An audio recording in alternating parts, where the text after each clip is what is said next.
এই দুনিয়াতে না ভালো মানুষের কোনো দাম নেই। যতই তুমি সকলের জন্য করো না কেন, সবার জন্য ভাবো না কেন, দিন শেষে কিন্তু সবার কাছে খারাপ তুমিই থাকবে। হ্যালো এভরিওয়ান, কেমন আছো তোমরা সকলে? আশা করছি সকলে ভীষণ ভালো আছো, সুস্থ আছো। আর তোমাদের ভালোবাসায় কিন্তু আমি অনেকটা ভালো আছি। আমার নতুন একটা ব্লগে তোমাদের অনেক অনেক ওয়েলকাম। আজকের ব্লগটা কিন্তু শুরু করলাম সন্ধ্যের দিক থেকে। তো তখন 5:30 মতন বাজে, আমি এসেছিলাম সন্ধ্যে দিতে। আচ্ছা, তোমাদের কাছে একটা প্রশ্ন। অনেকেই বলে এক সিংহাসনের মধ্যে নাকি দুটো শিবলিঙ্গ রাখতে নেই, কথাটা কি সত্যি? তোমরা যদি জেনে থাকো তাহলে কিন্তু কমেন্ট করে জানিও। তো দেখো, এখানে আমি সন্ধে দিয়েছিলাম, আর এখানে দেখো আমার দুটো জোড়া কার্তিকও আছে। তো আগে সন্ধেটা দিয়ে নিলাম, আর এখন ঘরের অবস্থা ভীষণ খারাপ। ঘরটাকে ভালো করে একটু পরিষ্কার করে নেবো। মানে ছেলে খেলা করছিল, ঘুমিয়েছিল, তারপর আর বিছানাটা পরিষ্কার করা হয়নি। ঘরটা ঝাড় দিয়ে নিয়েছিলাম তাড়াতাড়ি, যে সন্ধে লেগে যাবে বলে।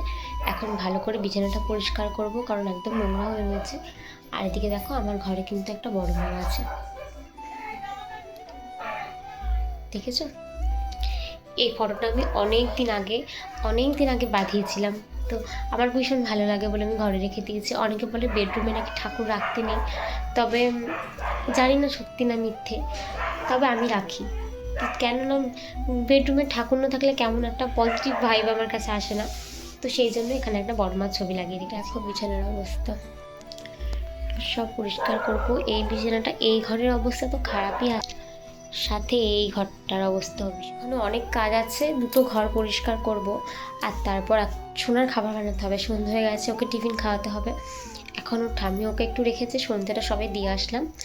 এখনও তাড়াতাড়ি করে দুটো ঘর পরিষ্কার করে নেবো, আর তারপর সোনার খাবার বানাবো। ফোনের মধ্যে যতটা স্পিডে তোমরা দেখছো আমি কাজ করছি, সত্যি সত্যি যদি এতটা স্পিডে কাজ করা যেত তাহলে আর কত ভালো হতো বলো। তাহলে তো আর কোনো চিন্তাই হতো না। এদিকে বিছানাটাকে একদম নিট অ্যান্ড ক্লিন করে নিলাম, কারণ আমার ছেলে যেহেতু খেলা করে, সেই জন্য আমি বিছানাটা সবসময় পরিষ্কার করে রাখি, যতই কষ্ট হোক না কেন আমার। আর তারপর এখানে কটা জামা কাপড় আগোছালো হয়েছিল আলনাতে, তো সেগুলোকে ভাঁজ করে নিলাম। আর আমার সব থেকে বিরক্তি কাজ হচ্ছে এই জামা কাপড় ভাঁজ করা। আমার না জামা কাপড় ভাঁজ করতে একদম ভালো লাগে না। তো সেই কাজগুলো কমপ্লিট করে আমার ঘরটাকে একদম পরিষ্কার করে নিয়েছি। এখন শোনার জন্য খাবার বানাতে ভালো করে পরিষ্কার করে নিলাম। আমার ঘরটা ফ্রেশ করা হয়েছে, কিন্তু সামনের ঘরটা হয়নি, কারণ আমার ছেলের খিদে পেয়ে গিয়েছে, ওকে খাওয়াতে হবে। তো ভেবেছিলাম যে একটু অন্যরকম কিছু টিফিনে বানিয়ে দেবো সন্ধ্যেবেলা, কিন্তু সত্যি কথা আমার একদম টাইম হলো না। সেই জন্য দেখো, বানাতে পারছিলাম না। ওকে রাখবো না খাবার বানাবো বুঝতে পারছি না। সেই জন্য দেখো, এখানে মুড়ি আর দুধ নিয়েছি, একটা বিস্কিট দিয়েছি। বিস্কিটটা এখন একটু কমই দিচ্ছি, তো মিষ্টি তো সেই জন্য একটু কম দিচ্ছি। এমনি চিনিও খায় না, শুধু বিস্কিটটাই খায়। তো এখন দুধ, মুড়ি আর বিস্কিট খাওয়াবো। ভেবেছিলাম একটু চিড়ের পায়েস করে দেবো, কিন্তু টাইম হলো না, কারণ ওকে রেখে তো আমি করতে পারবো না। বাড়িতে কেউ নেই যে এখন ওকে কেউ রাখবে। তো সেই জন্য ঘরে আমার মুড়ি গুঁড়ো করাই থাকে, তো সেটাই এখন ওকে খাইয়ে দেবো। দেখো, ঘর পরিষ্কার থাকলে কত ভালো লাগে।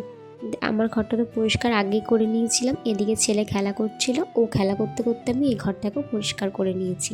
কষ্ট করে পরিষ্কার করার পর যদি কেউ নোংরা করা দেয় তখন কতটা খারাপ লাগে বলো তো।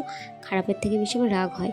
আর তারপর এই ঘরে চলে এলাম। এই ঘরে কয়েকটা কাজ আছে, এই জায়গাটাকে একটু পরিষ্কার করে নিলাম। খুব অগোছালো হয়েছিল, দেখতে ভালো লাগছিল না। আর দুপুরে বাসন ছিল কতগুলো, সেগুলোকে ভালো করে ঝুড়ির মধ্যে রেখে ঢাকা দিয়ে রাখলাম, কারণ ছোটো ইঁদুর আসলে চলাফেরা করে, তো এই জন্য ঢাকা দিয়ে রাখলাম একটা কাপড় দিয়ে। এদিকে দুধ রাখা ছিল দুপুরে, সেটাকে জাল দেওয়া হয়নি, সেজন্য দুধটাকে জাল দিয়ে নিলাম।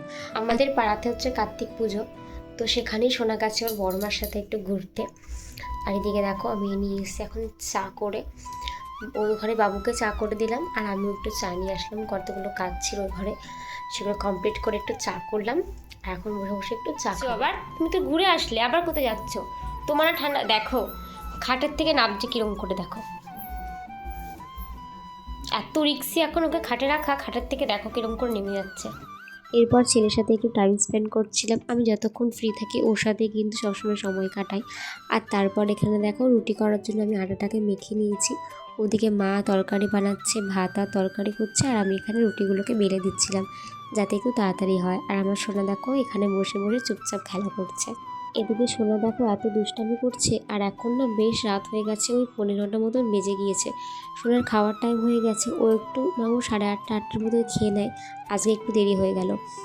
ওই ঘরে রুটিটা আগে ভিজিয়ে রেখেছিলাম, আর এখন দেখো ওকে রুটি আর দুধ খাওয়াই দেবো।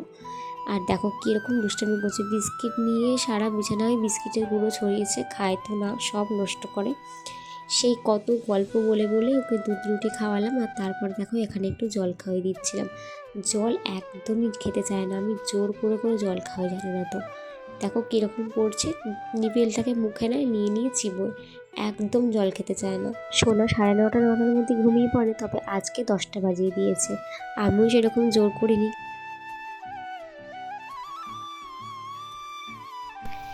এখন বাজে ওই 9:30 মতন। তো ছেলেকে দেখো এখানে ঘুম পাড়িয়ে দিয়েছি,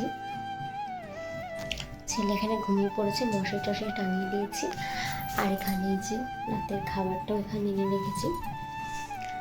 তো আজকের ভিডিওটা এইটুকুই। ভিডিওটা কেমন লাগলো অবশ্যই কমেন্ট করে জানিও, আর ভালো লাগলে আমার চ্যানেলটিকে সাবস্ক্রাইব করে দিও। দেখা হবে নতুন একটা ভিডিওতে। ভালো থেকো সবাই, টাটা।